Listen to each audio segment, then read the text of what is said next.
দেখেন, writing task ওয়ানে আমাদের অনেকের বেশ কিছু কোয়েশ্চেন্স থাকে। আপনারা যে যে ধরনের কোয়েশ্চেন্স ইউজুয়ালি আমাদেরকে করে থাকেন আর কি, যেমন আহ, খুব বেশি আমরা যে কোয়েশ্চেন গুলা পাই তার মধ্যে অন্যতম কোয়েশ্চেন হচ্ছে যে স্যার এই ধরনের এইরকম লিখলে আমি কত পেতে পারি, ওই রকম লিখলে আমি কত পেতে পারি। তো এই যে কোয়েশ্চেন গুলা দেখেন, হ্যাঁ, আমাদেরকে আপনারা যখন একটা রাইটিং লিখে দেন আমরা সেটা একটা অ্যাসেসমেন্ট করে দিই। ওকে, সো দ্যাটস গুড, বাট এই সেন্সটা, এই যে আমি এরকম লিখলে এত পেতে পারি বা ওইরকম লিখলে আমি আরেকটু ভালো পেতে পারি, এই যে কি বলে ওইটাকে, সেন্স অফ আন্ডারস্ট্যান্ডিং যেটা, এই জিনিসটা সবচেয়ে ইম্পর্টেন্টলি হচ্ছে আপনার নিজের মধ্যে ডেভেলপ করতে হবে। এখন এটা ডেভেলপ কিভাবে করবেন, দ্যাটস দ্য কোয়েশ্চেন। আজকে মূলত আমি রাইটিং টাস্ক ওয়ানের আলোচনাটা ওই জায়গাতেই করব, যে কিভাবে আমরা বুঝবো যে এই রাইটিংটা স্ট্যান্ডার্ড, ওই রাইটিংটা স্ট্যান্ডার্ড না, বা এরকম লিখলে মার্কস বেশি আসবে, মার্কস আই মিন স্কোর বেশি আসবে, ওই রকম লিখলে স্কোর কম আসবে। এই সেন্সটা কিভাবে ডেভেলপ করবো বা এটা আমরা কিভাবে বুঝবো, এটার জন্য খুব ইজি এবং খুব কি বলবো, আন্ডাররেটেড একটা ওয়ে আছে। আন্ডাররেটেড কেন? কারণ এই জিনিসটাকে আমরা কেউ পাত্তা দেই না, আমরা যারা আইএলটিএস এর প্রিপারেশন নেই, মানে আমি আপনাদের কথা বলছি আর কি, যে আপনারা যারা আইএলটিএস এর প্রিপারেশন নেন তারা আসলে এই জিনিসটাকে কেউ পাত্তা দেন না, মানে আমরা অবহেলা করি। সো কিন্তু এটা আমাদেরকে খুব হেল্প করতে পারে আমাদের এই যে সেন্স অফ আন্ডারস্ট্যান্ডিং ডেভেলপ করার ক্ষেত্রে রাইটিং এর। তো কোন জিনিসটা, জিনিসটা হচ্ছে আপনি যে কোনো একটা কেমব্রিজ বই নিয়ে ওই বইয়ের একদম শেষে যাবেন। একদম শেষে গেলে দেখতে পাবেন যে ওইখানে রাইটিং যে কোয়েশ্চেন গুলা ছিল, মানে প্রত্যেকটা কেমব্রিজে তো হচ্ছে 4টা টেস্ট থাকে, 4টা টেস্টে হচ্ছে রাইটিং এর জন্য 4 দুগুণে 8টা কোয়েশ্চেন থাকে। সো এই যে 8টা কোয়েশ্চেন, এই 8টা কোয়েশ্চেনের স্যাম্পল অ্যান্সার কিন্তু ওরা দিয়ে দেয়, মানে একটা স্যাম্পল অ্যান্সার ওরা লিখে দেয়। অনেক সময় যেটা হয় যে তারা দেখবেন যে 2টা বা 3টা টেস্টের অ্যান্সার তারা নিজে লিখে দিবে, আরেকটা অ্যান্সার হচ্ছে তারা কোনো স্টুডেন্টের কাছ থেকে কালেক্ট করবে, করে ওইটা ওই কেমব্রিজের শেষে ওটা ইনক্লুড করে দিয়ে দেয়, এবং ওইটাতে তারা কত স্কোর দিয়েছে, কেন দিয়েছে, সেই এক্সপ্লেনেশন সহ দেওয়া থাকে। সো ওইগুলা কিন্তু হচ্ছে একদম মানে সার্টিফাইড এক্সামিনার যারা যারা মেইন এক্সামের পেপারস চেক করে তাদের দেয়া ফিডব্যাক। সো ওই ফিডব্যাক গুলো যদি আপনারা ফলো করেন, ওই ফিডব্যাক গুলো আপনি যখন 4-5টা বইয়ের ফিডব্যাক ফলো করবেন তখনই দেখবেন আপনি আসলে বুঝতে পারতেছেন যে কোনটা বেটার রাইটিং, কোনটা বেটার রাইটিং না, কোনটা বেটার রাইটিং হইলো, কেন হইলো, এই জিনিসটা আপনি নিজেই তখন ইজিলি বুঝতে পারবেন, মানে ওই সেন্সটা আপনার মধ্যে ডেভেলপ হবে। যেমন দেখেন, আমি কেমব্রিজ 18 থেকে একটা কোয়েশ্চেন এখানে নিয়েছি। কেমব্রিজ 18 এর টেস্ট ওয়ান এর রাইটিং টাস্ক ওয়ানের কোয়েশ্চেন হচ্ছে এটা। আপনাদের অনেককে হয়তো আমি এই কোয়েশ্চেনটা এর আগে দেখাইছি। এটা হচ্ছে যেটা বললাম যে কেমব্রিজ 18 এর টেস্ট ওয়ান এর রাইটিং টাস্ক ওয়ান, এখানে percentage of population living in different cities in you know four four Asian countries. So এখানে পার্সেন্টেজ অফ পপুলেশন নিয়ে একটা লাইন গ্রাফ আছে, এবং এটার উপর আপনি যদি কেমব্রিজ 18 এর একদম শেষে যান তাইলে দেখবেন যে এটার উপর তারা নিজেরা, তাদের একজন স্টুডেন্ট এটা লিখছিল এবং তারা ওকে হচ্ছে একটা স্কোর দিছিল। এবং তারপরে ওই ঠিক ওইটার নিচেই হচ্ছে তাদের যে এক্সামিনার ওনাকে 6 দিয়েছে, উনি কেন 6 দিয়েছে, কেন 6 পেয়েছে, কোন জায়গাটাতে উনি আরো ইমপ্রুভ করতে পারতো, কোন জায়গাটাতে উনি ভালো করেছে, সেই জিনিসগুলা কিন্তু এক্সপ্লেনেশন সহ দেয়া আছে। সো ওই জিনিসটাই দেখানোর জন্য আমি হচ্ছে এই এই কোয়েশ্চেনটা নিলাম। এই কোয়েশ্চেনে যেমন দেখেন, এই জায়গায় এই যে আপনারা দেখতে পাচ্ছেন এটা হচ্ছে ওই আহ, কি বলে স্টুডেন্টের লেখা অ্যান্সার। এই যে আমি আমি এখানে যা মার্ক করলাম এটা হচ্ছে ওই স্টুডেন্টের লেখা অ্যান্সারটা। তো আপনারা দেখতে পাবেন যে এখানে উনি এটা লিখছে, এই পুরা কি বলে রিপোর্টটা ওই স্টুডেন্ট লিখছে, এবং তারপরে আপনারা দেখতে পাচ্ছেন যে ওই এটাতে হচ্ছে ওনারা ব্যান্ড 6 দিয়েছে। ওভারঅল এই রাইটিংটা স্কোয়ানের মধ্যে ওরা ব্যান্ড 6 দিয়েছে। তো ব্যান্ড 6 তারা দিয়েছে, কেন দিয়েছে সেটার এক্সপ্লেনেশনটা হচ্ছে ওই এর ঠিক নিচে দেয়া আছে। তো আপনারা এখানে দেখতে পাচ্ছেন, the following answer is written by a candidate who obtained a band 6। তো ব্যান্ড 6 কেন দিয়েছেন এক্সামিনার, সেটা হচ্ছে এই যে এখানে এক্সপ্লেনেশন সহ দেয়া আছে, আপনারা দেখতে পাচ্ছেন। Here is the comment from the examiner. এক্সামিনারের কমেন্ট হচ্ছে এই জায়গায়, যে এক্সামিনার ওনার রাইটিং এর উপর কি কি কমেন্টস করেছে। সো দেখেন, এক্সামিনার বলতেছে যে this response covers the requirement of the task, there is an overview in the second paragraph and key features are presented for each country with main trends identified. তো প্রথম এক্সপ্লেনেশনে আমরা দেখতে পাচ্ছি যে এক্সামিনার তার টাস্ক অ্যাচিভমেন্টের উপর মোটামুটি সন্তুষ্ট। এক্সামিনার বলতেছেন যে উনি রিকোয়ারমেন্ট গুলা, যেই নিড গুলা ছিল বা কোয়েশ্চেন থেকে যা জানতে চাইছে সেগুলো উনি কভার করেছেন। যে ক্যান্ডিডেট এটা লিখছেন উনি একটা ওভারভিউ দিয়েছেন। তো আমি যখন আপনাদের ওভারভিউ পড়াই, আপনাদের হয়তো মনে আছে যে আমি বলেছিলাম ওভারভিউ হচ্ছে the most important paragraph of writing task 1। তো দেখেন এটা এখানেও বোঝা যাচ্ছে যে ওরা ওই যে ওভারভিউ যে উল্লেখ করেছেন সেটার কথা পার্টিকুলারলি এখানে বলতেছে। There is an overview in the second paragraph and key features are presented for each country with main trends identified, মানে মেইন ট্রেন্ড গুলো উল্লেখ করেছে এবং কি ফিচার্স গুলো উল্লেখ করেছে। ওকে, তারপরেরটাতে ওরা বলছে যে কিভাবে ওরা কোহিশন কোহিয়ারেন্স এর ব্যাপারটা খেয়াল করছে। দেখেন, ideas are grouped together with a clear overall progression.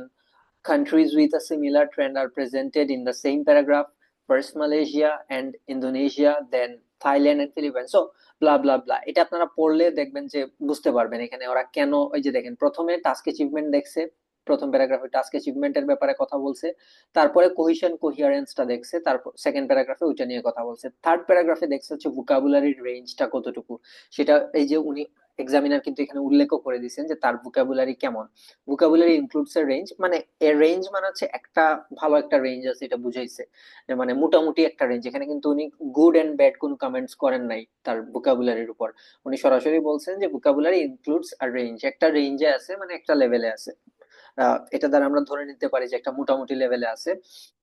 কি কি কি কি কারণে উনি এটা বলছে দেখেন, এটাও এক্সপ্লেন করে দিছে with some less common examples. মানে লেস কমন এক্সাম্পল ইউজ করেছেন। এই যে দেখেন, প্রপোর্শন, এক্সপেক্টেড পপুলেশন, এই যে ওয়ার্ড গুলা, dramatic rise, projected to reach the peak. ওই যে আপনি দেখবেন এখানে কোয়েশ্চেনে ছিল প্রেডিকশন, প্রেডিক্টেড, যে ব্যাপারটা, এই যে প্রেডিকশনস ফর 2013, ওই প্রেডিকশন কে উনি এখানে প্রজেকশনস বলছিল এই জায়গায়। তো ওই জিনিসটাও এক্সামিনার এখানে দেখেন উল্লেখ করে দিয়েছে উনি, যে এই যে সিনোনিমস ইউজ করার যে ব্যাপারটা, projection to reach the pick.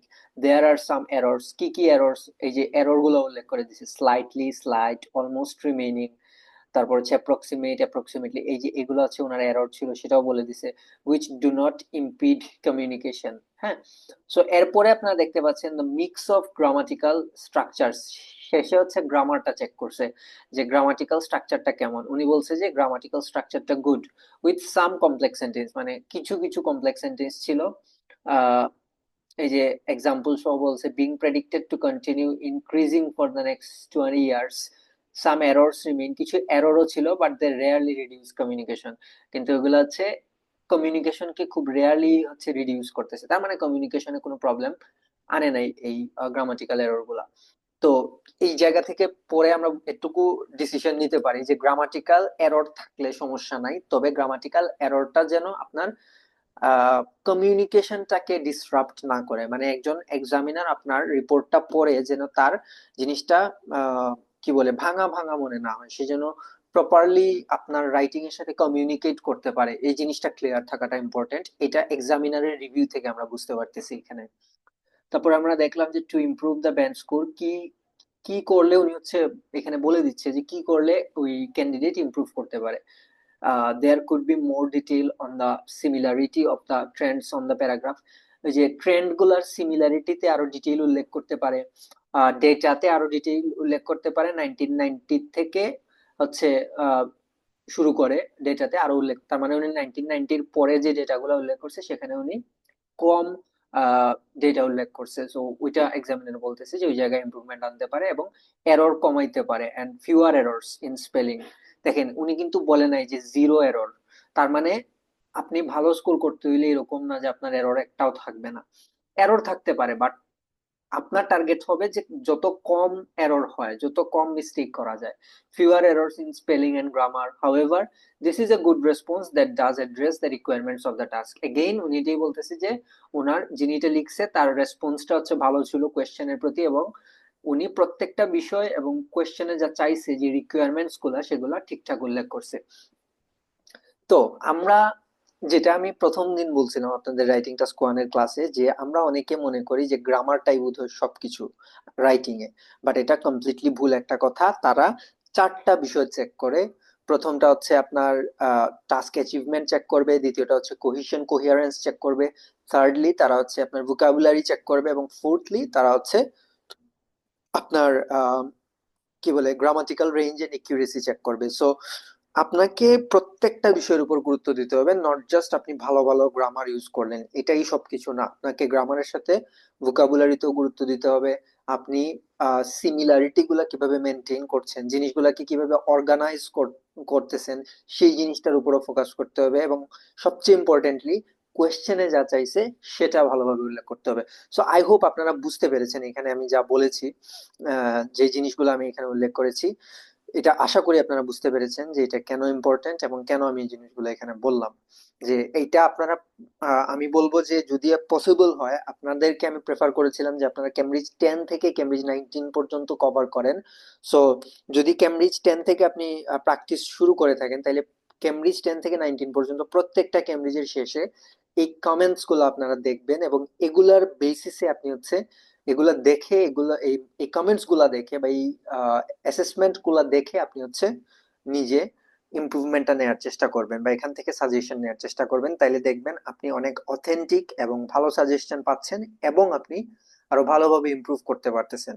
So এটা একটা অবহেলিত জায়গা, আমি বলছি আগেই যে মানুষ এই জায়গাটাকে অবহেলা করে, এটাকে আমরা কেউই এতটা গুরুত্ব দিই না, বাট এটা খুবই মানে ইম্পর্টেন্ট। এবং হচ্ছে বলতে পারেন যে মানে লিটারেলি ফ্রিতে আমরা অনেক ভালো একটা ফিডব্যাক এখানে পাচ্ছি রাইটিং এর। সো এই জিনিসটা দেখাটা আমি মনে করি প্রত্যেকটা ক্যান্ডিডেটের জন্য ইম্পর্টেন্ট, যারা রাইটিং এ ভালো স্কোর করতে চায়। মোর দেন 7 যাদের টার্গেট, তাদের জন্য এই জিনিসটা পড়া খুব important, I feel so. So এটা আপনারা চেষ্টা করতে পারেন। প্রত্যেকটা কেমব্রিজের শেষে এরকম এক্সামিনারের কমেন্টস গুলা দেয়া থাকে এবং এরকম স্যাম্পল কিছু অ্যান্সার তারা লিখে দেয়। সো এগুলো আপনারা দেখতে পারেন। আশা করি আপনাদের কাজে